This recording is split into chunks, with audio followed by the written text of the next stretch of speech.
Winter has set in here at Limulod, and we are still mourning the loss of our leader, Onul He was the original founding member of our fortress, but I did notice something kind of cool. In the tomb, in the row that Onul Olengigen is buried, this statue is placed. And if we take a look at that description, it is a statue of the deity of laws and order and duty, made by Onul Olengigen. So it is actually a statue he created of his god, and that is what he is buried next to. So at least, hopefully, he will rest in peace. And the other big news that we have so far is that we have begun training our Crundles. You can see I have created an animal training zone around their cages, and when we take a look at our animals, they are no longer wild. 3 of them are semi-wild, and 1 of them is trained. And we have them all assigned to any trainer, and so they should slowly be worked up, and eventually they will be trained well enough that we can take them out of their cages and move them up further into the fortress on some restraints, which we have to build right now. Luckily, I have set some mining to be done, and one of these rooms is going to be where the restraints are. Now we're going to, I believe, is it furniture? Yes, we need a copper chain, and we're going to need a bunch of them eventually, hopefully, if we catch more things. So we'll make 10 right away, and we will let them get to work on that, and we can place them in this room here. This is going to be my animal training room right here. It's got right next to the food supply area, which means we will be able to keep our animals fed and stuff like that. And it's kind of just in the central area of everything, so it shouldn't be too far for our trainers to go. And eventually, once we get these guys a little bit more trained, they can maybe be pets for people, which would be pretty cool. So, all of that is well and good. We are in the middle of winter, and I'm just talking to the liaison from the mountain homes, but we don't have to worry about that. So, continuing on. We are done talking to him now, and looking at everything, let's see if we can build some of these chains. And we'll place one, we'll start in this back corner, and we got a copper chain. Whoops. We can place another one because we have rope, but actually let's save the rope in case we need it for something else. And I have a ton of idlers, so I'm gonna go deal with that. Okay, so I took care of all of those idlers by giving them a few other jobs, one of which was to smooth the stone all over the main floor of the fortress. But I've never actually done that before in any of my forts. I've never gotten to that point. So we'll see how that actually looks once it's finished. And then I'm constructing a few more workshops over here to help speed up production. So since we have a new craft dwarf workshop, let's make some extra. Actually, let's get a couple nest boxes, just for later, in case, because I've asked for turkeys to be delivered, with the next trader from the dwarves that we get. So let's make some rock crafts then, and, do we have bones? Can we make bone craft or decorate with bones? Let's do that. There we go. The mason's workshop there is also being constructed. And we can speed up our charcoal production. Whoops. There we go. So, this area right here is a big metal stockpile, basically. It's what it's gonna be once the dwarves haul everything there. And it should be good. There are probably a lot of them going down into the caverns to get the gold and bringing it back up. I'm guessing that's where most of our idlers went. As you can see, yep, they're grabbing those gold nuggets. And we might as well start trying to mine out some more of them. There we are. Yep, here are all of our dwarves. They're all down here grabbing gold nuggets and bringing them up, which will speed up our gold production by quite a bit. And we've got just tons more to mine out, like I've said. So we are going to be trying to do that. And we're just gonna hope that we don't have any unfortunately timed cave spider incidents or anything like that that leads to death for our dwarves. Let's see, how well trained are these guys? Still semi-wild, and one of them is trained. Alright, that's fine. We will let them get trained up a little bit farther before we decide where we're gonna move them. And I guess we'll just let the dwarves keep doing what they're doing for now.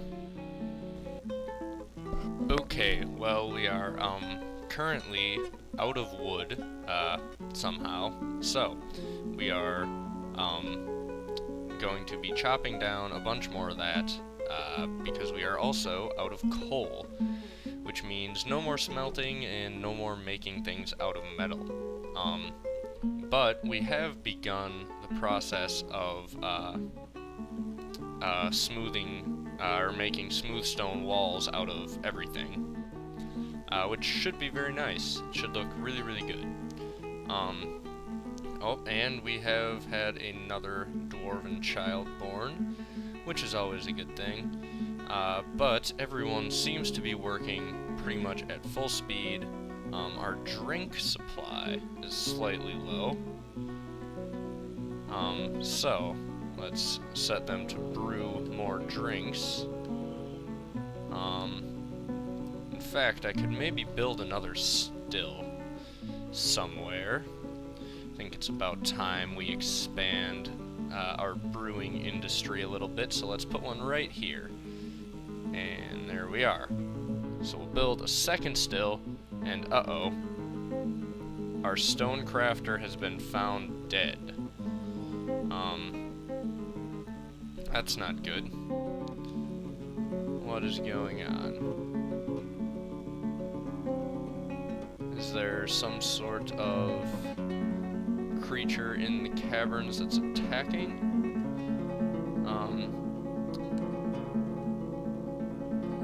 Okay.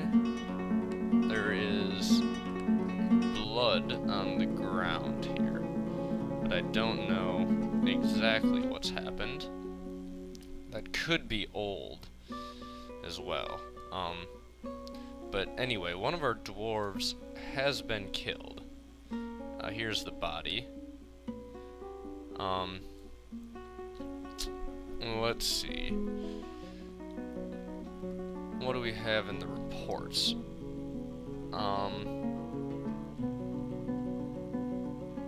Okay, there's lots of fighting that I've seen here. But, I don't know. Was it a troll that killed it? I have no idea. I will look over the caverns and see what I can find. Well, that didn't take long. Look at this. We have actually caught this troll in a cage. We have a caged troll. So the first thing I'm going to do is set an animal training zone. So there we go. And now, where is our troll? Does he show up here on the creatures thing? Maybe not. Can we not tame a troll? I'm not sure. But this troll killed multiple dwarves, because that other dwarf he was fighting has also been found dead. But let's take a look. It's a humanoid monster with coarse fur, large tusks and horns. It's short and incredibly skinny. His gray fur is extremely long. He has a high squeaky voice. His hanging lobed ears are very splayed out. His head is somewhat short. His teeth are gapped. His black eyes have large irises. His nose is somewhat narrow. His skin is black. So that is what our troll looks like, and his name is Obokesdor. Alright then. Let's see. Does he show up on here somewhere?